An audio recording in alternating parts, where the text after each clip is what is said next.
Yeah, just blasting down the highway.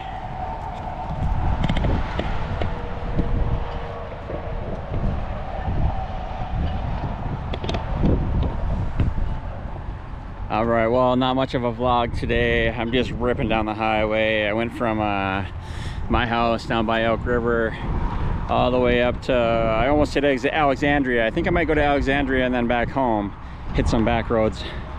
But the bike was washed, feeling good. My kidney stones are at bay today. They've been going on for about a week and a half now. Some days are better, some days are good, some days are bad. Yeah, it's been going okay. Today's been a good ride.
Well, that concludes today's vlog. Wow, what a run. About 160 miles, went up north a little bit. Sporty is hanging on. You know, I had a couple clutch problems earlier this season. I adjusted it, and I feel it's tight at times, but once I get on the road, it loosens up a little, and man, it feels good. You know, I was thinking on the ride home about trauma and how it sticks with us, it like attaches to us, you know. And sometimes we gotta let it go, and sometimes it'll just stick to us. It doesn't want to let go, and that's when we know we got to do something about it, right? We got to go through therapy. We got to get a sponsor. We got to work some sort of program or some steps that are going to keep us free and clear of the things that trauma brings. You know, anxiety, depression, isolation, drug use, addiction, mental health issues. And I'm not saying that these are cure-alls, but what I'm saying is that a lot of times we can do these things in order to alleviate some of the pain and trauma and drama that past trauma brings, you know, neglect, drug addictions, maybe you had an illness of some sort, or abuse or neglect, that sort of thing. And so recovery is what it says, it's what it means, it's recovery. You're recovering from that. So whether it's trauma, neglect, abuse, addiction, drug abuse, alcohol abuse, maybe somebody was really bad to you when you were younger, and you carried it into adulthood, and that's why you drink, or that's why you use, or that's why you're depressed, or that's why you have anxiety. Well, I'm here to tell you on this channel, and I've been telling you guys for a long time that I've gone through my own trauma and drama, and what I had to do was I had to literally rebuild my life. I had to do the steps, you know, I had to take it one day at a time. I had to keep it simple. I had to let go and let God. I had to allow something bigger and better in me to come out, right? And in order to do that, you have to really face the music sometimes, and sometimes we have to just learn to forgive and forget, right? Let it go. Let it go. And that's a lot of what we preach on this channel, and that's a lot about what I like to talk about, because I've had to do that. You know, I held a lot of resentment to my dad, my real father, who never made an effort to be in my life at all.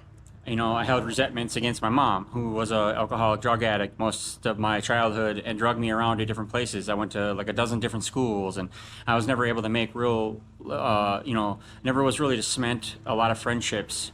And I had a few relationships in that time that I've hung on to now into adulthood, and you know, I'm thankful for that. But I didn't get to make good friends at these schools. I didn't get to play sports because I wasn't at these schools for very long, and my mom would move me around, and you know, I was resentful of that a lot. And going into my life, I realized that she was renting space in my head and I was allowing it. So in order for me to let that go, I had to go through therapy, and I had to learn that I had to have boundaries. You got to have boundaries with people, and you got to learn to live with what's been done to you, but you can survive. We're survivors, right? We're in recovery from that. And I no longer wanted to drink. I no longer wanted to do alcohol or drugs because of that. And that's why I was doing drugs and alcohol, because I was numbing the pain, right? So for me, coming into this life, I wasted half of it. I didn't waste because I learned a lot, but I wasted a lot of that time using drugs and drinking alcohol. And, you know, my kids, they grow up fast. And I told myself in 2019 that I didn't want to drink anymore because I wanted to be present. And now that I'm present, although we have our good days and our bad days, it's a lot better than where I was. So take this, you know, on the back half of this vlog, this message, take it with a grain of salt, because I don't know everything. I don't claim to know everything, but I have a lot of people in my life that have shared a lot of good insights, feedback, and info with me, including my best friend Jeff, you know, my ex, my brother Alex, my friend Justin, my friend Jesse. A lot of people in my life have shared a lot about recovery and about what they do in order to survive. And so for me, this message is broadcasted to everybody who will listen and who watches the videos. And we have a small channel, so we don't reach many, but there are people out there that need to hear this message. And you know what? One of the most important things that you can do in this life is have hobbies. Create hobbies and good habits for yourself, right? Like motorcycling for me has been a lifestyle for the last 6-7 years. I do it religiously. It's a lifestyle. It's no longer a weekend warrior type thing. I live it. I love it. I breathe it. I sleep it. I eat it. It's everything to me. My motorcycle is such an outlet for me, and I've been able to meet a lot of cool people. I even prospected for a year for an MC. I hung out with a lot of other people. I've gotten to know a couple of 1%ers. And for me, you know, I've learned a lot. I've learned some of the things what to do and what not to do. And for me, I've created a hobby that keeps me sober. Because when I'm out on that road like today and I'm doing 160 miles, I'm just blasting down the highway. I'm not thinking about drugs. I'm not thinking about alcohol. I'm thinking about life. I'm thinking about what's around me. I'm thinking about nature. I'm thinking about where I'm going to stop, where I'm going to get. All right, I'm not sure what happened there. My GoPro turned off. I think it was probably going too long. It probably has an automatic shut off. But like I was saying, you guys, you know, I live in eat and breathe recovery. You know, and when I'm out on my motorcycle, things that bring me a lot of joy are getting out into nature, and I'm always doing it. So in the winter months, it's a little hard, obviously, but in the summer, this is what we do. And I've tried to get a little group together that rides, but I haven't found a lot of people that like to ride sober, so it's been difficult. But for me, this is what it's about. It's about getting out and living my life and not getting stuck on the couch. Even when I have kidney stones, like I'm battling kidney stones right now, they're excruciating pain. They're like really, really painful at times. But you know what? It's not going to keep me to the couch, because you can only watch so much Netflix. You can only watch so much YouTube. You can only read so much of your book, right? I got to get out. I got to live life. And that's what I would suggest you guys do, especially in recovery. Get out, live life, one day at a time. Lefty, out. Love you guys.